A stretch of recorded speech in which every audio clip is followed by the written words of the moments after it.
Bismillahirrahmanirrahim. Assalamualaikum warahmatullahi wabarakatuh.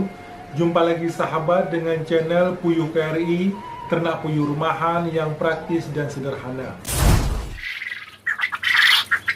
Semoga kita semua dalam keadaan sehat walafiat. Amin. Sahabat Puyuh KRI sekalian, saya mohon maaf apabila selama ini saya jarang upload video-video ke channel Puyuh KRI, dikarenakan saya sedang membangun channel baru, yaitu di luar perpuyuhan atau konten umum tentang aktivitas saya dan kuliner serta hiburan, yaitu channel Korozi Official. Untuk itu, pada kesempatan ini saya mohon juga kepada sahabat Puyuh KRI agar mau subscribe ke channel Korozi Official. Sebelumnya saya ucapkan terima kasih.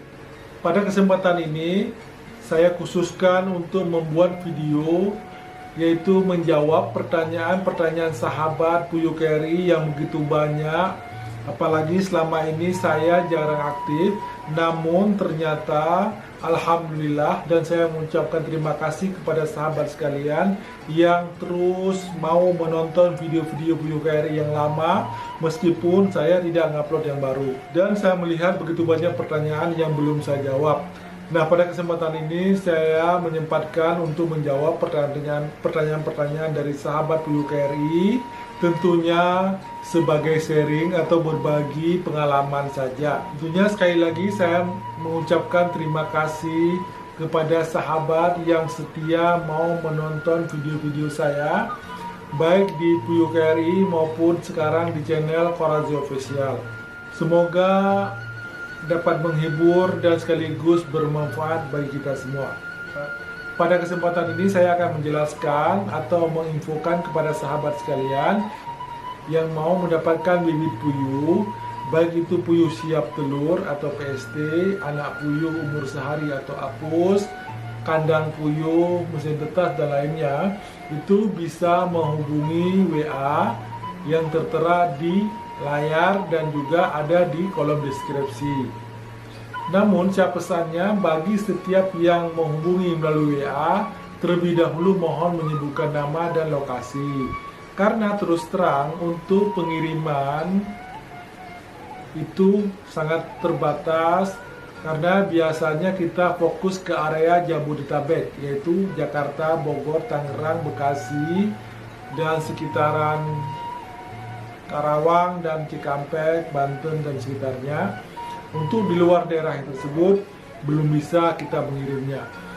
Dan terus terang juga begitu banyak permintaan teman-teman atau sahabat kita dari Pulau Papua, Sulawesi, Kalimantan yang menanyakan apakah bisa pengiriman puyuh ke sana. Terus terang saya menjawab sekaligus bahwa untuk pengiriman yang ke luar pulau tersebut sampai saat ini tidak bisa. Karena yang pertama, kalau untuk puyuh dewasa atau puyuh siap telur tidak mungkin, karena waktu pengirimannya melebihi dari 6 jam. Belum lagi dari sini ke bandara, belum lagi izin, belum lagi pemeriksaan, karantina dan sebagainya. Jadi tidak mungkin. Paling yang biasa ada orang kirim mungkin, tapi perusahaan ya. Kalau saya kan hanya sekedar ternak rumahan. Kalau perusahaan biasanya itu bisa saja mengirim anak puyuh, tapi kan jumlahnya puluhan ribu dan kontinu. Kalau hanya untuk pembelian eceran ya tidak mungkin, karena biaya lebih besar untuk pengirimannya. Semoga dengan menjawab pertanyaan ini sudah terjawab semua pertanyaan-pertanyaan sahabat kita dari terutama Papua yang sering saya lihat, baik dari yang ada tertulis di channel, di video-video yang ada di channel Puyuh KRI, maupun ada juga beberapa orang yang sudah langsung WA ke saya. Baik sahabat sekalian, yang pertama di sini ada dari Edi Kurniawan yang menanyakan kalau telur beli di pasar kemungkinan bisa ditetaskan enggak Pak? Terima kasih. Untuk beternak puyuh petelur ada dua hasil yang kita harapkan tentunya. Yang pertama untuk mendapatkan telur konsumsi, yang kedua telur untuk ditetaskan. Dan ini berbeda Kalau telur yang dijual di pasar itu adalah telur yang tanpa jantan. Itu dinamakan telur konsumsi. Dan daya tahannya biasanya lebih lama, bisa sekitar 3 minggu lebih. Sementara kalau untuk ditetaskan harus ada jantan, dan itu biasanya umur seminggu atau 5 atau 6 hari biasanya sudah mulai terbentuk urat-urat darah, yaitu untuk pembentukan embrio. Demikian ya. Kemudian untuk video cara merawat anak puyuh, itu dok umur 1-21 hari, dari Rizky Anshari, yaitu kalau di siang hari lampu dinyalakan atau dimatikan Pak, mohon pencerahannya. Mengenai lampu untuk anak puyuh, itu bisa dilihat langsung meskipun tidak ada termometer, kita bisa mengamati langsung ke anak puyuhnya. Dan sebenarnya sudah dijelaskan dalam video tersebut. Apabila anak puyuhnya dilihat pada siang hari itu anak puyuhnya kepanasan, itu sebaiknya lampu dikurangi. Dan sebenarnya lampu tidak boleh dimatikan semua, karena selain untuk penghangat juga harus terang. Karena anak puyuh itu pembelahan selnya masih terus berlanjut dan dia harus makan terus menerus. Tidak boleh kosong dan tidak boleh ruangannya atau kandangnya itu gelap. Jadi kalau ditanyakan apakah siang hari harus dimatikan, jadi kandang itu tidak boleh dimatikan, hanya dikendalikan suhu atau panas dari lampunya. Kalau kepanasan, kita bisa melihat anak puyuhnya dia biasa akan menghindar dari lampu atau pemanas. Kalau dia kedinginan, dia akan merapat ke lampu, kadang-kadang ke sudut sini sudut sana menumpuknya, itu biasanya lampunya suhunya berubah-ubah, bisa jadi karena terlalu goyang, karena angin dan sebagainya. Kemudian yang bagus ya tentu saja yang merata anak puyuhnya di tiap ruangan, di tiap kandang itu anak puyuhnya merata makan dan minum, itu berarti pas. Kalau dia menjauh lampu berarti lampunya harus dikurangi atau dia ditinggiin lebih tinggi posisi lampunya supaya tidak terlalu panas, namun tetap harus terang. Kemudian dari video cara membuat kandang puyuh petelur bagi pemula, di sini ada pertanyaan dari Sunaria. Bang, kenapa kawat kandang saya baru 5 bulan sudah jebol? Solusinya apa Bang? Nah, kalau kita pakai kawat kasa atau kawat ram yang sekarang yang hijau itu, yang pasti tidak akan tahan lama sesuai harganya, karena dia lebih banyak mengandung PPC-nya daripada kawat.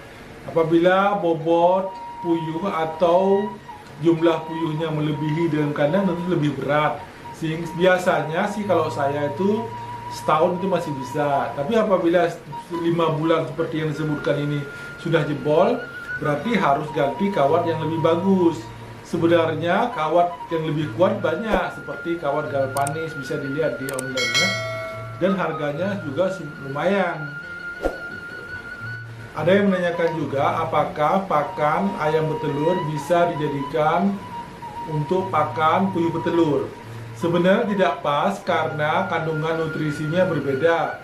Contoh, untuk PK atau protein kasarnya, pakan ayam petelur sekitar 18%, sementara kalau puyuh harus di atas itu, yaitu sekitar 22%. Baru bisa bertelur. Di dalam video cara membuat kandang puyuh petelur bagi pemula, yaitu pertanyaan dari Nanang Hendarko, kemiringan untuk telur turun ke depan berapa derajat Bang? Jadi patokan seperti ini, kalau ukurannya bidang atau lebarnya itu 50-60 cm, maka kemiringannya beda sekitar 5 cm, itu sudah cukup. Dan sebagai informasi bahwa telur puyuh itu turunnya bukan karena terlalu miring, bukan, tetapi karena dia ketendang-tendang sama kakinya puyuh, seperti itu ya. Ini dari video teropong dan sortir telur puyuh fertil dengan cara yang sederhana. Di sini ada Pikat Banka yang bertanya 2 bulan yang lalu, kali telur yang nggak ada janinnya masih bisa menetaskah Bang? Mohon dijawab. Jawabannya sudah ada tadi ya, bahwa telur yang tidak ada janin tentu tidak bisa menetas. Itu namanya telur konsumsi, hanya bisa untuk dikonsumsi. Dan ini pertanyaan selanjutnya, dalam video cara membuat kandang puyuh petelur bagi pemula dari Musa Rau. Pak, ukuran kandangnya bisa diisi berapa ekor puyuhnya? Ya, yang untuk di video tersebut kapasitas untuk 30 ekor ya, lebih kurang, jangan lebih. Baik sahabat puyuh KRI sekalian, untuk sesi menjawab pertanyaan dari sahabat sekalian, mungkin sampai di sini dulu.